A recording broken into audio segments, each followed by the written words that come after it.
কোনো রকম তেল ব্যবহার না করেই আর সারা বছর ফ্রিজ ছাড়াই আমের আচার সংরক্ষণ করে রাখতে পারবেন। তেমনই টক ঝাল মিষ্টি আমের আচার শেয়ার করব। নমস্কার বন্ধুরা, শ্বশুর বৌমা রান্নাঘর অ্যান্ড ব্লগ চ্যানেলে সকলকে স্বাগত। তাহলে কিভাবে আচারটি তৈরি করব সেটাই দেখে নেওয়া যাক।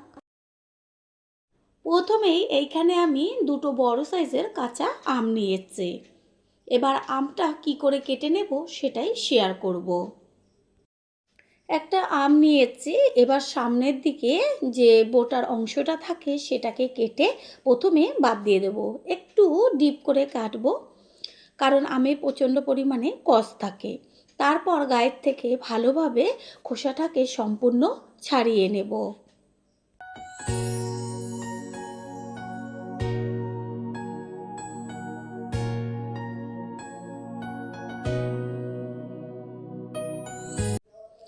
আমের গায়ের থেকে সম্পূর্ণ খোসাটা ছাড়ানো হয়ে গেছে। এবার গোটা অবস্থায় আমটাকে জলে ভিজিয়ে রাখবো। আরও যে একটা আম আছে সেটাকে কেটে নেব একইভাবে। জলে যে আমটা ভিজিয়ে রেখেছিলাম সেটাকে এবার একটা টিস্যু পেপার দিয়ে ভালো করে গাটা মুছে নেব, যেন কোনো রকম আমের গায়ে জল না থাকে।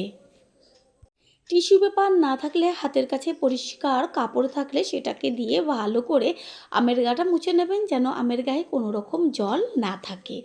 দেখাই যাচ্ছে ভালোভাবে আমটা মুছে নিয়েছি। আমটাকে ধরে যে মুখের দিকের অংশটা থেকে গোল গোল করে বেশ চাকচাক করে কেটে নেব। আর যখন কাটবেন তখন একটু বেশ মোটা মোটাভাবে কাটবেন, না হলে আমটা গলে যাবে। এখনও যেহেতু সেইভাবে আমের আটি শক্ত হয়নি, সেই কারণে একটু মোটা মোটা করে কেটে নিলে আচার তৈরি করার সময় আম গলে যাবে না। আর ভেতরে যে বীজটা রয়েছে সেটাকে আঙুল দিয়ে উল্টো দিক থেকে ঠেলা দিলে পরেই বীজটা বেরিয়ে আসবে। এইভাবেই দুটো আমকে বেশ মোটা মোটা করে চাকচাক করে কেটে নিয়ে ফিরে আসছে।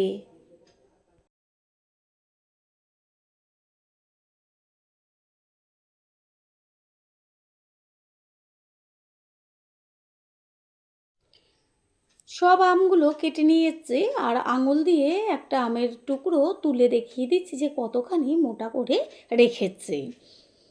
আর কোনো রকম ধোবার দরকার নেই, কারণ গোটা অবস্থাতেই তো দেখলেন ধুয়ে টিস্যু পেপার দিয়ে মুছে নিয়েছি।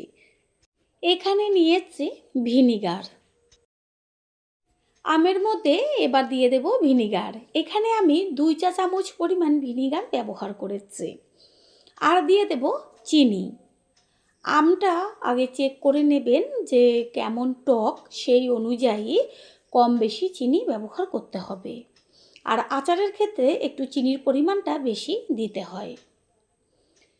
তারপরে এর মধ্যে দিয়ে দেব পরিমাণ মতন লবণ। এবার ভিনিগার, চিনি আর লবণ চামচের সাহায্যে ভালো করে মিশিয়ে 1 ঘন্টা মতন রেস্টে রেখে দেব। আমের মধ্যে যে ভিনিগারটা ব্যবহার করলাম সেটা কী কারণে, সম্পূর্ণ ভিডিওটা না দেখলে বুঝতে পারবেন না। একটা প্লেট দিয়ে ঢেকে রাখবো। এটা ঢাকা থাক। অন্যদিকে গ্যাসের ওভেনে কড়াই বসিয়ে কড়াইটাকে গরম করে নিয়ে তারপর লো ফ্লেম করে দিয়ে দেব 2টো শুকনো লঙ্কা। ঝালটা যে যেমন খাবেন সেই অনুযায়ী ব্যবহার করবেন। লঙ্কাটা ভাজতে যেহেতু একটু বেশি সময় লাগে, সেই কারণে আগে একটু ভেজে নিয়েছি। লঙ্কার গায়ে হালকা কালার এসছে। এই পর্যায়ে এর মধ্যে দিয়ে দেব 1 চা চামচ পরিমাণ 5 ফোড়ন, ছোটো চামচের 1 চা চামচ পরিমাণ গোটা ধনে, ছোটো চামচের 1 চা চামচ পরিমাণ সাদা জিরে, ছোটো চামচের 1 চা চামচ পরিমাণ মৌরি। 5 ফোড়নের মধ্যে যেহেতু সব মশলা সমানভাবে থাকে না, সেই কারণে এক্সট্রা করে একটু দিয়ে দেওয়া হলো। গ্যাসের ফ্লেম তো লোতেই আছে। ভালো করে মশলাটাকে ভেজে নেব।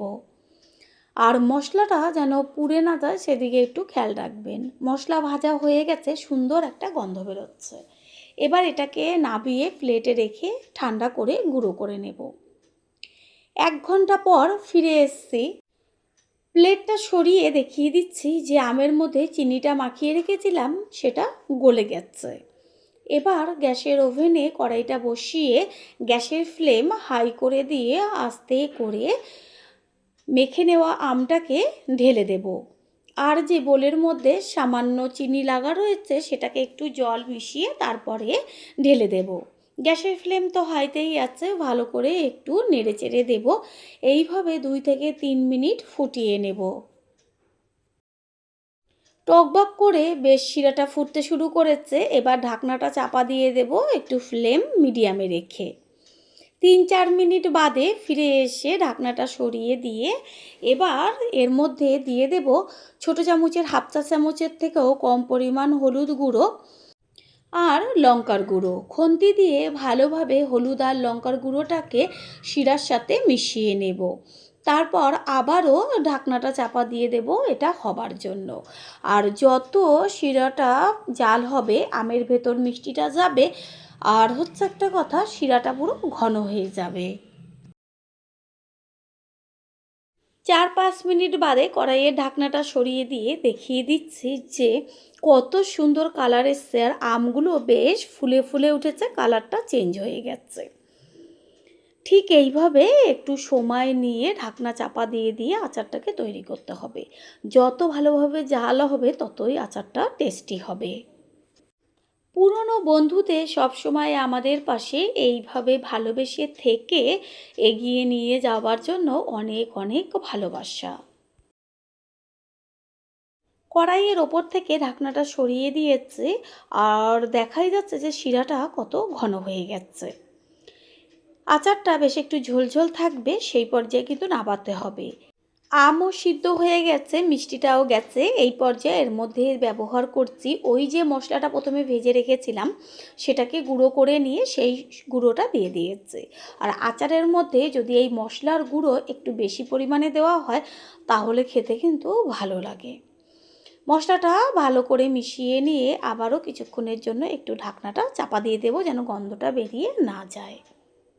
প্রথমবার যারা আমাদের চ্যানেল ভিজিট করছেন তাদের আন্তরিক শুভেচ্ছা ও অনেক ভালোবাসা। আমাদের রেসিপিগুলো যদি ভালো লেগে থাকে সাবস্ক্রাইব করে দেওয়ার অনুরোধ রইল। ও পাশে থাকা বেল আইকনে ক্লিক করলে পরবর্তী ভিডিওগুলো সবার আগে আপনাদের কাছে পৌঁছে যাবে। আচারের কালারটা দেখা যাচ্ছে কত সুন্দর এসছে, আর একটা আমও গলে যায়নি। দেখা মাত্রই জিভের থেকে জল পড়ে যাবে। আর ভিনিগার দিয়ে আমটা মাখিয়ে রাখার কারণ হচ্ছে এটা আপনারা ফ্রিজ ছাড়া বাইরে রেখে দেবেন, 1 বছর পর্যন্ত ভালো থাকবে। আচার তৈরি হয়ে গেছে, গ্যাস অফ করে দিয়েছি। বেশ এরকম একটু ঝোল থাকা অবস্থায় নাবাতে হবে, কারণ ঠান্ডা হওয়ার পরে আরও জমে যাবে। এবার একটা পাত্রে তুলে নেব। তৈরি হয়ে গেল আজকের রেসিপি। আশা করি রেসিপিটি ভালো লাগলো। আর যদি ভালো লেগে থাকে একটা লাইক, কমেন্ট, পারলে একটা শেয়ার করে অবশ্যই জানাবেন। আপনাদের দেওয়া একটা লাইক ও লাইকের পাশে থাকা হাইপ আর একটা শেয়ার আমাদের কাছে অনেক অনেক গুরুত্বপূর্ণ। All friend, thanks for watching my video. আপনারা সকলে ভালো থাকবেন, সুস্থ থাকবেন। আবারও দেখা হবে অন্য কোনো রেসিপির এপিসোডে।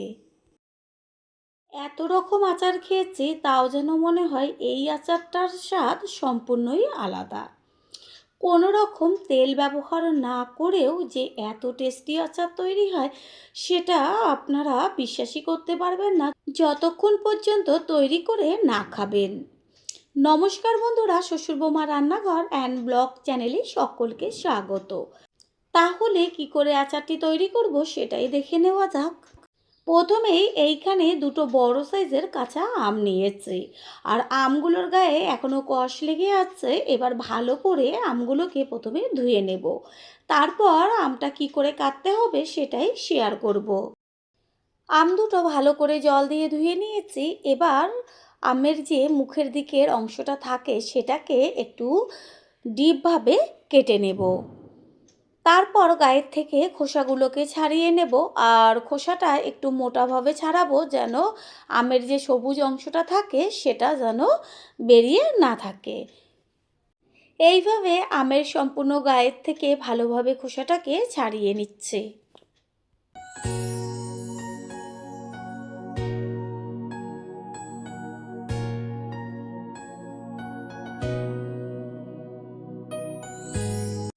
আমের খোসা ছাড়ানো হয়ে গেছে। এবার আমটাকে ধরে মাঝখান থেকে প্রথমে অর্ধেক করে নেব, তারপর বীজটাকে তুলে ফেলে দিয়ে এবার একটা অর্ধেক আমের থেকে 3 টুকরো করে নেব। যেহেতু আমটা অনেকটা পরিমাণ বড় সেই কারণে 3 পিস করেছি, আর যদি ছোট ছোট হয় তাহলে অর্ধেকটাকে 2 পিস করবেন, একটা আমের থেকে 4 পিস করবেন। আমগুলোকে কেটে জলের মধ্যে রেখে তারপর 2 বার জল পাল্টে ধুয়ে পরিষ্কার জল আবার নিয়ে এসেছি। এরপর একটা প্লেটের ওপরে একটা টিস্যু পেপার রেখে আমের পিসগুলো তার উপর রেখে আমের গায়ের থেকে সম্পূর্ণ জলটা মুছে নেব। আর টিস্যু পেপার হাতের কাছে না থাকলে পাতলা যে কাপড়গুলো থাকে সেটা দিয়ে ভালোভাবে আমের থেকে জলগুলো মুছে নিতে হবে। এবার একটা মশলা তৈরি করব, তার জন্য গ্যাসের ওভেনে কড়াইটা বসিয়ে প্রথমে 2টো শুকনো লঙ্কা দিয়েছি। লঙ্কাটা একটু ভাজতে সময় লাগে, সেই কারণে লঙ্কা থেকে হালকা যখন একটু কালার আসবে তখন এর মধ্যে দিয়ে দেব 1 চা চামচ পরিমাণ 5 ফোড়ন, ছোট চামচের 1 চা চামচ পরিমাণ সাদা জিরে আর ছোট চামচের 1/2 চা চামচ পরিমাণ কালো জিরে। মশলাটাকে গ্যাসের ফ্লেম লো রেখে ভেজে নেব। মশলার থেকে সুন্দর একটা মিষ্টি গন্ধ বেরোচ্ছে, এটা ভাজা হয়ে গেছে। একটা প্লেটে ঢেলে ঠান্ডা করে নিয়ে তারপর গুঁড়ো করব। গ্যাসের ওভেনে ওই কড়াইটাই বসিয়ে তারপর দিয়ে দিচ্ছি বড় কাপের 1/2 কাপ পরিমাণ জল। আর জলের মধ্যে এবার দিয়ে দেব চিনি। আমের পরিমাণ অনুযায়ী চিনিটা কম বেশি ব্যবহার করতে হবে। আর একটা কথা হচ্ছে আমটা কীরকম টক তার উপরে চিনি দিতে হবে। গ্যাসের ফ্লেম প্রথমে হাই করে দিয়ে জলের মধ্যে চিনিটাকে মিশিয়ে একটু ফুটিয়ে নেব। জলের মধ্যে চিনি অনেকটাই গলে গেছে, এই পর্যায়ে এর মধ্যে দিয়ে দেব 1/2 চা চামচ পরিমাণ লবণ আর ছোট চামচের 1/2 চা চামচের থেকেও কম পরিমাণ হলুদ গুঁড়ো আর তার থেকেও একটু কম পরিমাণ লঙ্কার গুঁড়ো। জলের সাথে ভালো করে হলুদ, লঙ্কার গুঁড়ো, লবণটা মিশিয়ে নেব। কালারটা দেখা যাচ্ছে যে কতখানি ডিপ হয়েছে। এটা কিন্তু থাকবে না, যখন এই আমের টুকরোগুলো দেওয়া হবে তখন সমস্ত হলুদ আর লঙ্কার গুঁড়োর কালারটা আমের মধ্যে টেনে নেবে। গ্যাসের ফ্লেম মিডিয়াম করে চিনির শিরার মধ্যে আমের টুকরোগুলোকে সব দিয়ে দেব। তারপর আমের সাথে ভালো করে শিরাটাকে মিশিয়ে এবার গ্যাসের ফ্লেম হাইতে রেখে আরও 2 থেকে 3 মিনিট ভালো করে ফুটিয়ে নেব। টকবক হয়ে ফুটতে শুরু করেছে, একটা ঢাকনা চাপা দিয়ে দেব গ্যাসের ফ্লেম মিডিয়াম করে দিয়ে। এইভাবে মিডিয়াম টু লোয়ে রেখে আচারটাকে তৈরি করতে হবে। এতে কি হবে, ওই যে চিনির শিরাটা সেটা সম্পূর্ণ আমের মধ্যে যাবে আর এত খেতে টেস্টি হবে। তেল ছাড়াই যে এত টেস্টি আচার তৈরি হয় যেটা নাকি খাওয়ার পরই বুঝতে পারবেন। সেই কারণে একবারের জন্য হলেও এইভাবে আচার তৈরি করে খেয়ে তারপর এসে কমেন্ট করে জানিয়ে যাবেন। কিছুক্ষণ বাদে ফিরে এসে ঢাকনাটা সরিয়ে দিয়ে আমের টুকরোগুলোকে আবারও একটু এপিট ওপিট করে উল্টে দেব। কালার দেখা যাচ্ছে সম্পূর্ণ চেঞ্জ হয়ে গেছে, আর যে শিরার মধ্যে যে ডিপ কালারটা ছিল সেটা সম্পূর্ণ আমের মধ্যে টেনে গেছে। পুরনো বন্ধুদের সবসময় আমাদের পাশে এইভাবে ভালোবেসে থেকে এগিয়ে নিয়ে যাবার জন্য অনেক অনেক ভালোবাসা। 8-10 মিনিট বাদে ফিরে এসে ঢাকনাটা সরিয়ে দিয়ে তারপর দেখিয়ে দিচ্ছি যে শিরাটা কতখানি ঘন হয়ে গেছে আর আমের টুকরোগুলো বেশ ফুলে ফুলে উঠেছে।